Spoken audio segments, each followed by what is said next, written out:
Before we get started, we'd like to thank EMC Bond for sponsoring this episode of Let's Get Surety. EMC Bond prioritizes personalized service in every aspect of their business. When you partner with them, you'll receive stable, responsive, and timely solutions rooted in strong relationships. To learn more about EMC Bond, their products, services, and personalized approach, visit emcinsurance.com/bond. Now, on to our show. You're listening to Let's Get Surety.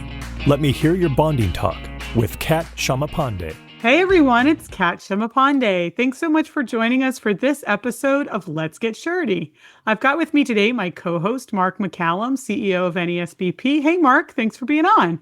Hi, Kat. I'm excited about this program.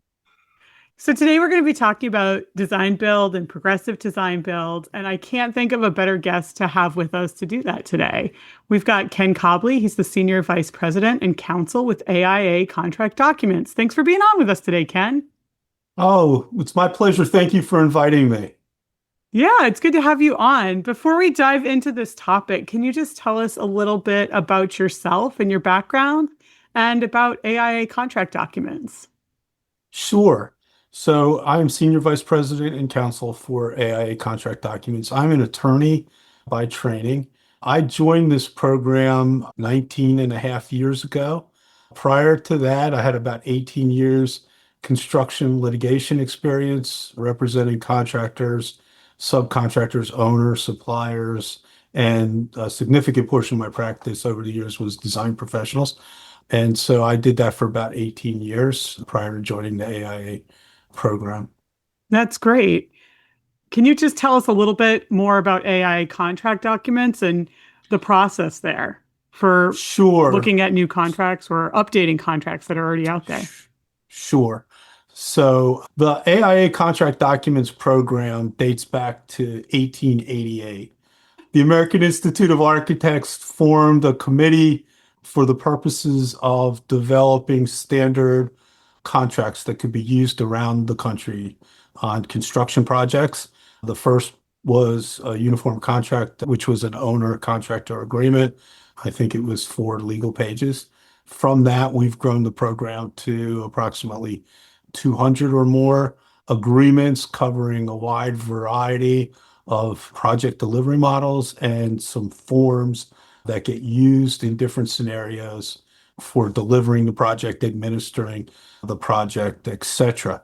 The documents are the byproduct of several inputs and influences. So I oversee a team of currently 6 other attorneys, and we work very closely with the AIA Contract Documents Committee, which is comprised of architects from around the country, and they bring up a wide variety of practice influences with them. Some are sole practitioners, others are involved in some of the largest design firms across the country.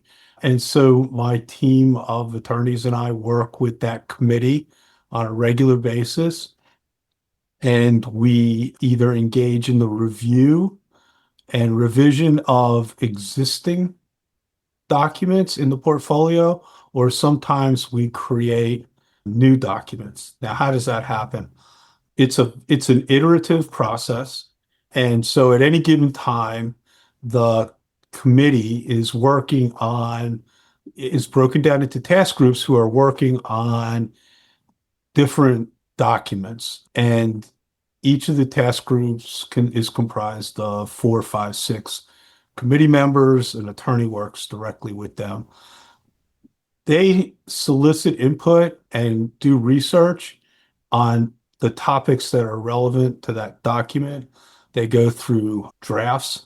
And then when we think we have a draft that should be reviewed by the broader industry, we go out to liaisons and ask for their input. We get input from a wide variety of places depending on the document. Some staple liaison groups include the ABA Forum on Construction Law. We also get input from insurance groups. We get input from the National Association of Surety Bond Producers. So Thank you, we Ken. get, well, thank you.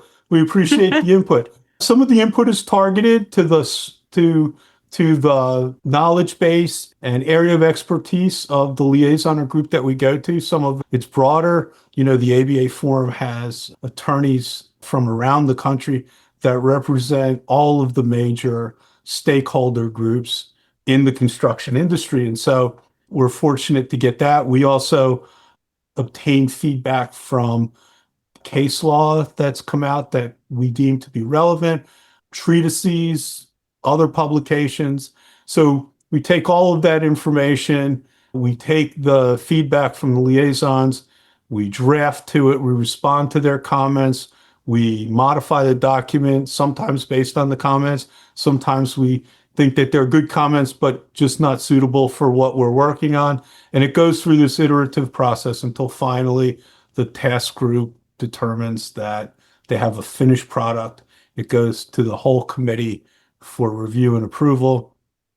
And then the approved product is what we then go out and publish. And for most, we break our documents down into what we call families. Most of them are centered around different delivery models. And so, for instance, we have a design build family of documents, and they're agreements and forms that are coordinated to work with each other. The standard practice is to review families, groupings on a 10-year cycle. And we do that because we have found that's sort of the sweet spot for the documents being out there long enough for the industry to actually use them, for any issues that to arise based on the current language, and to get feedback. It also is a convenient or a good duration for the update because people don't want to study change every couple years. Once you become familiar with our documents, then you're familiar with them for a while. And so each time we update documents, we generally publish a track changes version, for lack of a better word, that compares the update to the old. So you can go in, look at the updates and assess, okay, now what new things do I need to know about these documents? And what is the staple, the standard that's continuing in these documents for my next decade of use? So I hope provides a little bit of background and feedback for you. Yeah, certainly AI contract documents have really had this incredible history of expediting and stabilizing transactions. And that kind of fits into the fact that you do it on a 10-year cycle for most families. So people understand there's precedent that is built, people learn them, and they can then utilize them for their transactions. I'm old enough to remember when design build was kind of controversial. It was a new topic. And a little bit of kudos to AIA. I believe they were the pioneer in design build standardized forms way back in 1985 when they came out with their first set of design build documents. And your kind of work in the design build area has progressed just like the product delivery method. And I think you are now 85, 96, 2014, and you just came out with the traditional set, you revise them, and they date from 2024? Yes, that's right. And then now you've got a new set, complementary set, progressive design build documents that came out last year, and we're going to get to that. But I figured I'd let you set the stage. Just what is design build, Ken, and why is it important to have a coordinated set of documents that describe that relationship? Well, that's a great question. Design build is a delivery model pursuant to which the owner engages a design builder to both design and construct the project. The design builder may have a number of in-house resources like designers and construction contractor related elements, or they may engage outside consultants. Oftentimes that happens where the design builder has construction capability but wants to engage an architect to actually do the design on its behalf. And sometimes the design builder will also engage trade contractors to construct parts of the project. So it's a delivery model. It's a little different than, let's say, design bid build, where the owner engages an architect at the beginning to design its project. And then once the design is complete, it goes out for bid. And then ultimately a contractor is engaged to build the project. It's also a little different from CM, although there are collaborative elements being built into design build. So I would say that the principal element of design build that sets it apart from the others is it's one-stop shopping for the owner. The owner engages a design builder, and the design builder is responsible for both the design aspects of the project and the construction of the project. And many owners like that because then they don't have to parse through whether this is a design issue or a construction issue. They can Right. simply say to the design builder, it doesn't matter, it's your issue. It seems that as design build project delivery has evolved, I think early on, the owner would set up programming and make maybe a certain level of design and then go out to the design builder. That seems like it's evolved. I mean, the world's becoming more complex. There are schedule pressures. How have you seen that evolve over time? And is that reflected in your current set of design build documents? And then maybe we'll touch on that with progressive design build as well. Yes. So I think that evolution is highlighted in what we now call progressive design build. But you're right.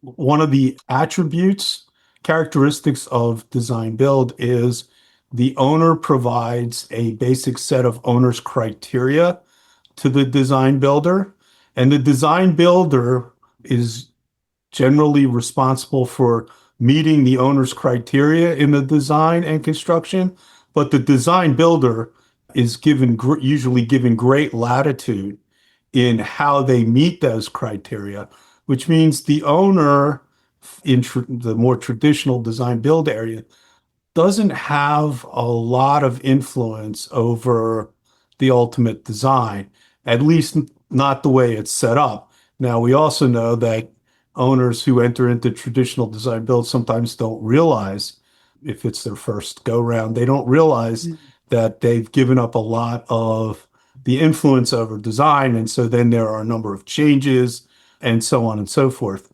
But yes, traditionally, it's based on a set of criteria, and they can be detailed in some respects, but generally speaking, the broad brush criteria that the design builder must meet.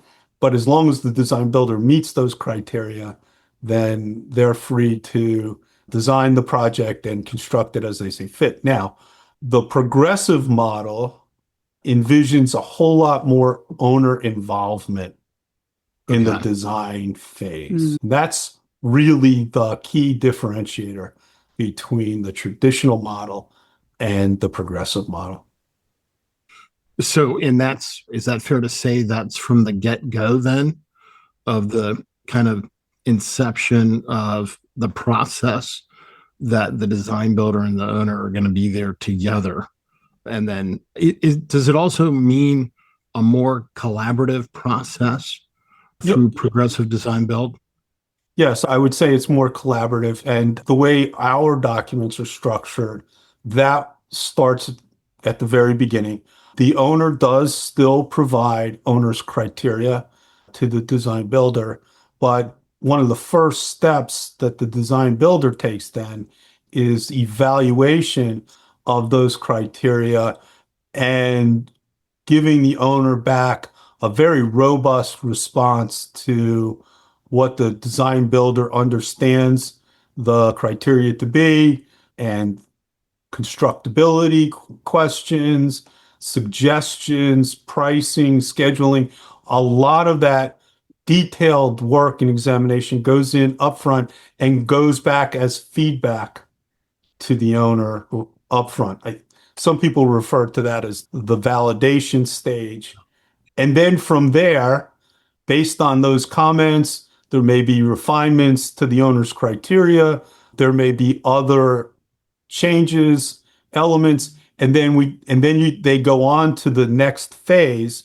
There are several phases of design that closely resemble the very traditional phases of design that you might see in a design bid build scenario or in a CM scenario, schematic design development, contract documenting, etc. And at least through schematic design, and I think through even design development, the owner reviews the progression of the design and signs off on it, authorizing the design builder to go to the next phase. Something quite different than under the traditional model. That's kind of interesting. I can even remember, I think it's the 96 editions, there was a two-step process. So, the owner could abandon moving forward at a certain point in time. This sounds totally different from that. And, that they're going through together.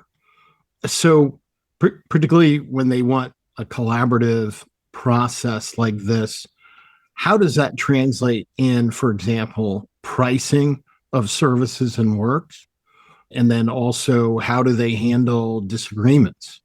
Is that kind of a more unique process in progressive design build?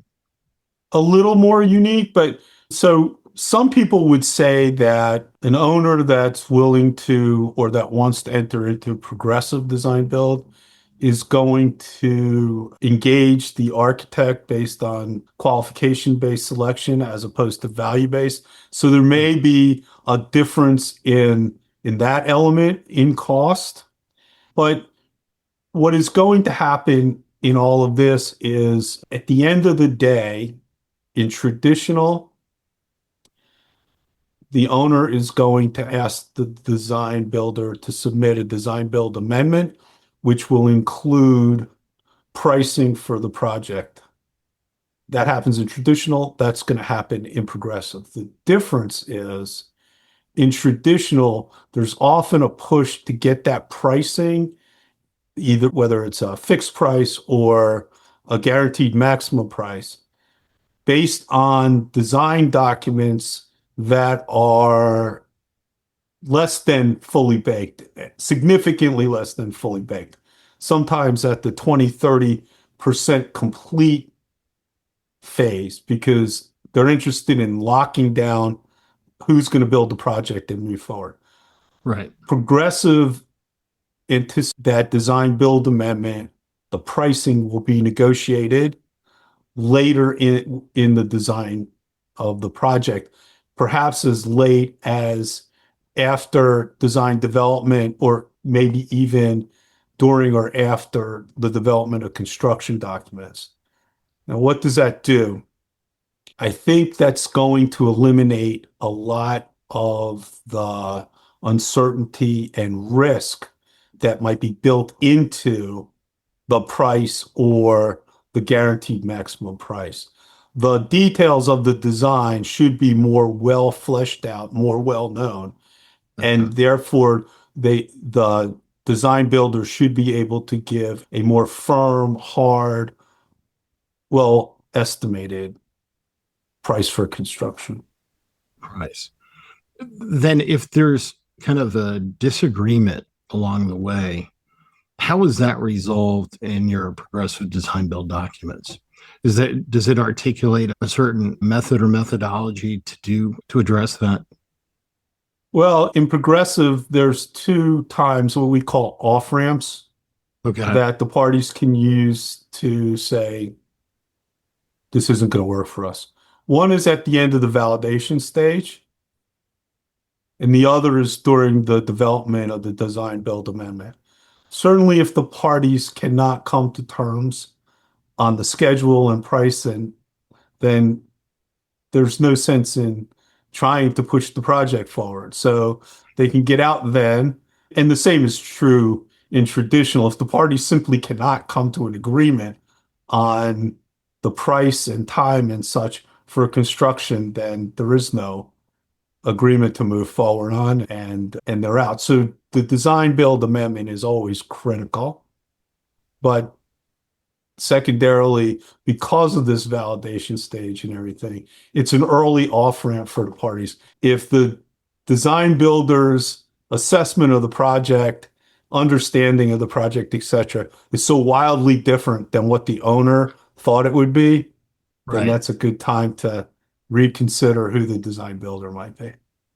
So I know in the past, particularly AIA contract documents, there was sensitivity over the instruments of service, meaning the design documents, particularly if you got in that situation where the parties couldn't agree.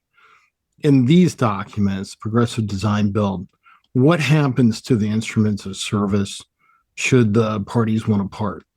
Are there license or ownership issues there?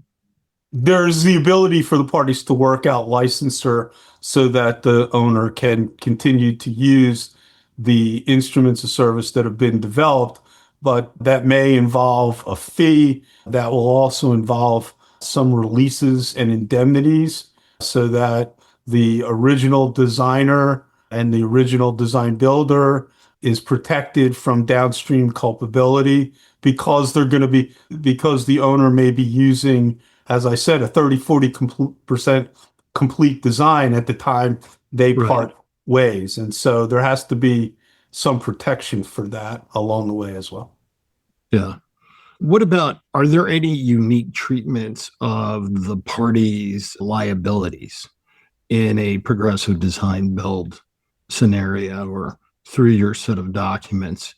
Is there an apportionment of that more so than you would see in traditional delivery methods? So in the documents that we developed, I think one of the big things is there's a prompt for the parties to discuss limiting the design builder's liability in a couple different ways.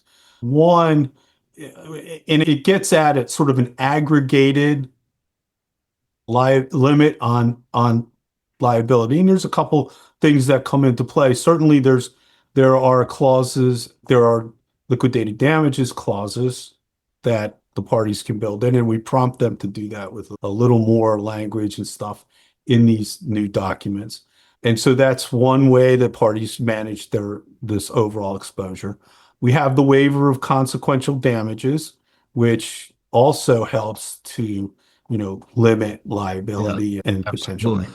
But then there's this prompt in the progressive for the parties to discuss whether there should be an aggregated limit on all damages. And so it prompts them to discuss limiting damages that are not otherwise covered by those clauses to the amount of available insurance to cover the damages and limits, and or just a general cap period on those damages. Now, of course, other elements of risk mitigation are found in insurance. And that's always been a traditional hallmark of the AIA contracts. We have always drafted with the principle that risk should be managed by the party who's best able to control it and should be managed by insurance to protect against it. And so over the years, we've developed a fairly robust insurance exhibit that now goes in our documents, and it really prompts the parties to discuss how they can lay off a substantial amount of risk, either through the use of insurance or bonds. Wait for it. Yeah. Bonds. Performance and payment bonds, right? Yeah. That's correct. Right. Yeah. Well, and you developed that, is it as an exhibit to the form agreements? And so it gives that flexibility as well.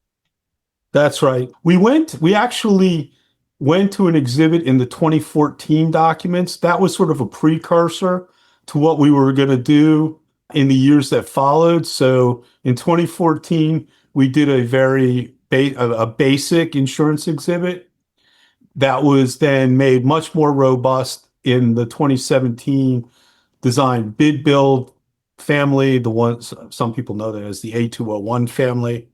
And then it's continued to be used largely in that format. There were some changes made in the design build documents in 2024. We added a few coverages. We changed some of the way that the coverages were looked at. So we've got cyber now Yep. as a mandated coverage. Very important. Yep. Very important. And we changed the format of some of the ways we discuss what the limits are and what the necessary elements are. And now that's carrying into our work as we proceed to the 2027 A201 publication in a little bit. Yeah. Coming up, right? Wow. It is. Yeah. We'll be here in no time. That's for sure. So was there a certain impetus behind why you issued Progressive Design Build? Meaning, is there a demand in the marketplace, and are you seeing that also in the public construction sector?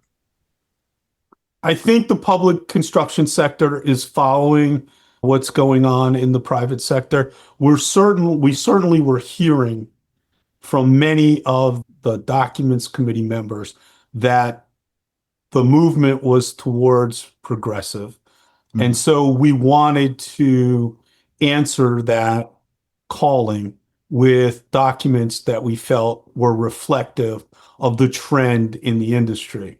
We knew there was a desire for owners to have more involvement in the design, perhaps create a more collaborative design phase to design build, while at the same time reaping what some owners perceive to be the benefits of design build. It's still one-stop shopping. So we have, as I said before, we have a wide variety of architect practitioners on the docs committee.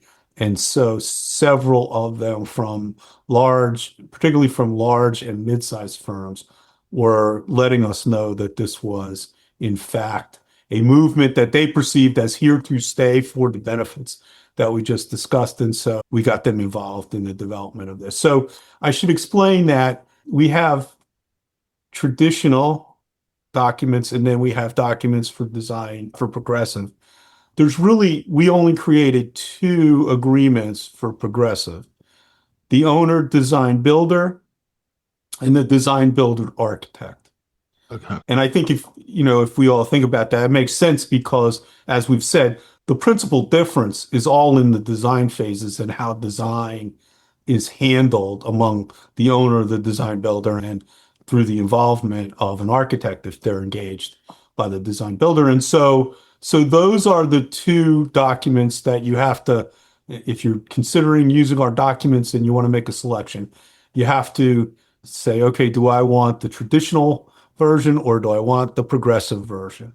Right. All the rest of the documents, for example, the design builder subcontractor agreements now is what we call them. We did away with the design builder contractor and then contractor trade contractor. Now, based on feedback, we simply say the design builder is going to engage trade contractors, subcontractors.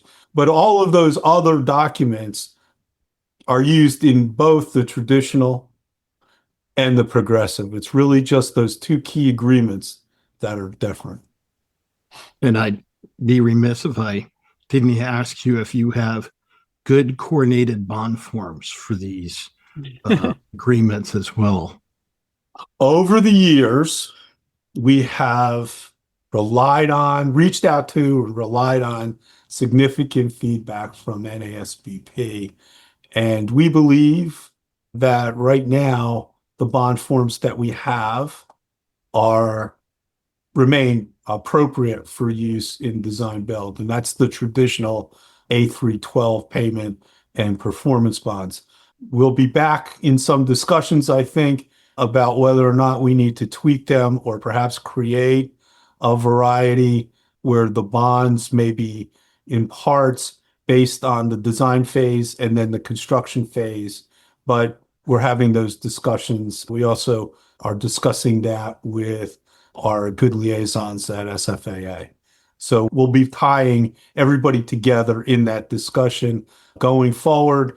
I think targeting the CM delivery model for that discussion and further fleshing that out. So stay tuned.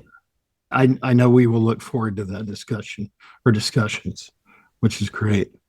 The just kind of on the horizon, is there anything else that you think would be great for our listeners to know about AI contract documents?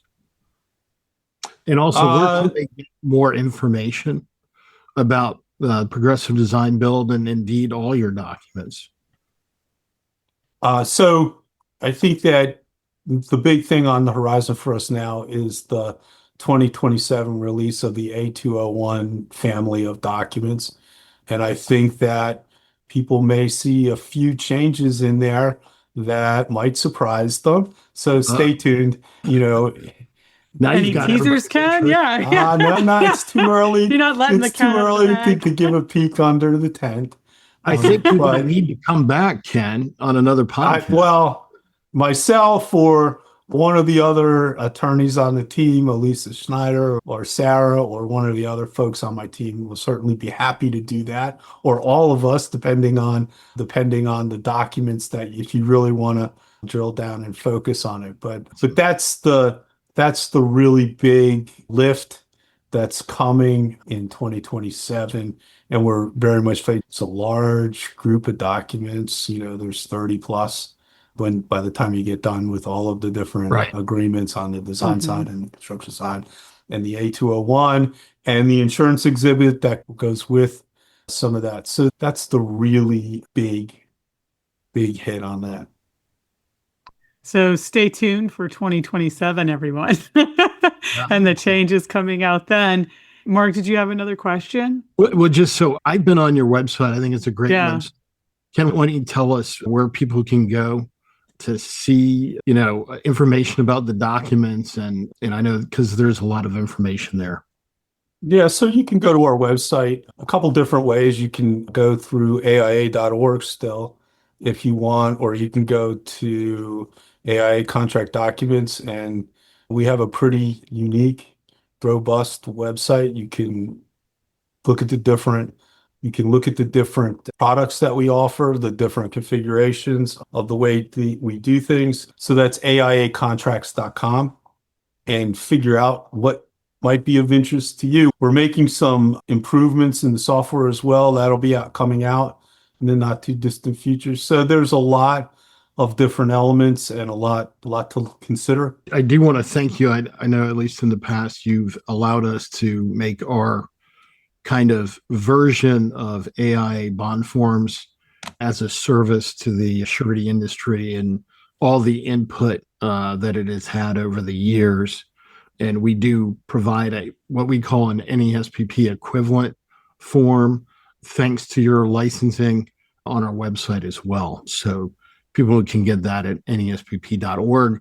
And of course, you have to agree to the license that we worked out with the AIA contract documents program. I just want to say that highlights the long history of collaboration between the AIA contract documents program and NASBP and SFAA, and the cooperative way in which historically those bonds were developed, produced, and then revised and edited. And so we appreciate that relationship. Bonds are a really important element of risk management and risk mitigation on construction projects. And so we need to get them right. They need to protect the parties that they're supposed to protect. And we certainly appreciate being able to rely on you all and come to you and say, is this right? Or did we get this right?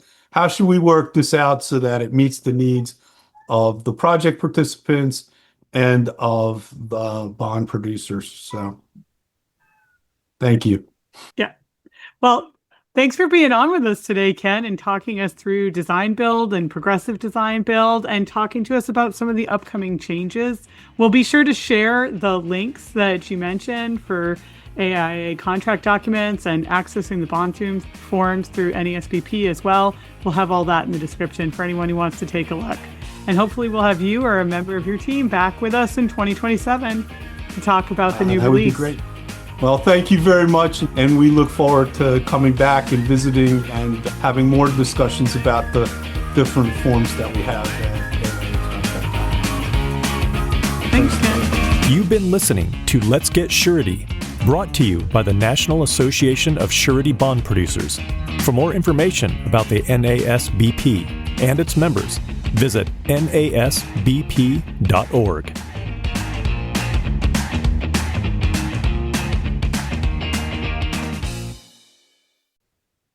Before we go, we just wanted to thank EMC Bond again for their generous support in sponsoring this episode of Let's Get Surety. EMC Bond prioritizes personalized service in every aspect of their business. When you partner with them, you'll receive stable, responsive, and timely solutions rooted in strong relationships. To learn more about EMC Bond, their products, services, and personalized approach, visit emcinsurance.com/bond.